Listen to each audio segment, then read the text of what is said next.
Evening में बैठे-बैठे बस ऐसे ही बन गई प्लानिंग कि चलो कहीं घूम के आते हैं। हस्बैंड ने बोला कि चलो हो जाओ रेडी, चलते हैं। तो प्लानिंग बन गई कि चलो हम चलते हैं मनसा देवी टेम्पल। होके रेडी बैठ के कैब में और घर से निकल गए मनसा देवी के लिए। क्योंकि मैं तो अक्सर यहाँ पे ज़्यादा नहीं तो 3 से 4 महीने बाद आती रहती हूँ।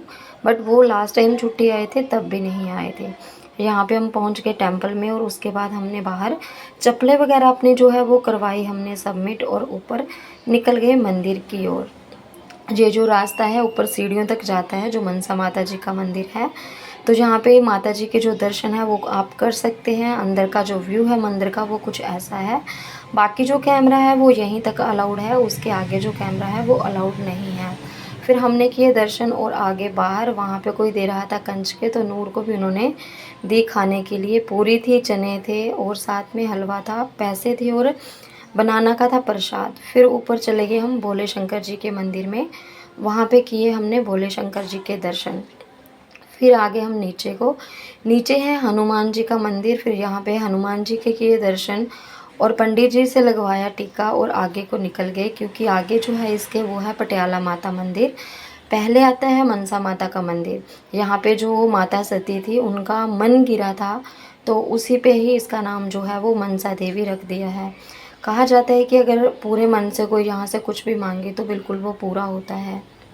तो ये जो है पटियाला देवी मंदिर के जाने के टाइम जो है दोनों साइड रास्ते का जो व्यू है वो कुछ ऐसा है। यहाँ पे एक फ़ोटोशूट के लिए बनाया गया है। बहुत ही अच्छा व्यू है और हम पहुँच गए पटियाला माता मंदिर। ये जो पटियाला माता मंदिर है ये बहुत ही पुराना मंदिर है और बहुत ही मतलब यहाँ पे शांति है। जैसे नीचे मनसा माता मंदिर है वहाँ पे थोड़ा रश रहता है, यहाँ पे इतना ज़्यादा रश नहीं रहता है। इसके जो है एक और बरगद का पेड़ है जो कि बहुत ही बड़ा है, उस पे लोग जो है अपनी मन्नतों के लिए बांधते हैं धागे। जो कैमरा है वो यहाँ पे भी अंदर अलाउड नहीं है। फिर हमने दर्शन किए और आगे बाहर यहाँ पे जो मंकी की तस्वीर रखी थी, क्योंकि यहाँ पे जो मंकी है वो बहुत ज़्यादा है। तो यहाँ पे जितने लोग भी श्रद्धालु मतलब दर्शन करते हैं उसके बाद उनको करनी पड़ती है इस मंदिर की परिक्रमा। परिक्रमा में सबसे पहले आता है भगवान शिव का मंदिर, उसके बाद श्री गणेश जी का, उसके बाद महाकाली का और उसके बाद आता है हनुमान जी का मंदिर। बंदर आप देख सकते हैं इस मंदिर में, बहुत ही ज़्यादा बंदर हैं, जगह जगह पे मिलेंगे आपको। फिर हम निकल गए भंडारे की ओर क्योंकि हमने खाना था लंगर। फिर उसके बाद हम आ गए घर को वापस। तो घर को निकलते हुए यहाँ पे आप देख सकते हैं हम ना पार्क के रास्ते में आए थे, क्योंकि वहाँ पे पत्थर पत्थर से जो है वो अलग अलग मूर्तियाँ बनाई हुई थी। तो यहाँ पे एक मतलब पूल बनाया था बड़ा सारा शावर के लिए, बट अभी तो शावर वगैरह इसमें हो नहीं थे, नाइट टाइम करते होंगे।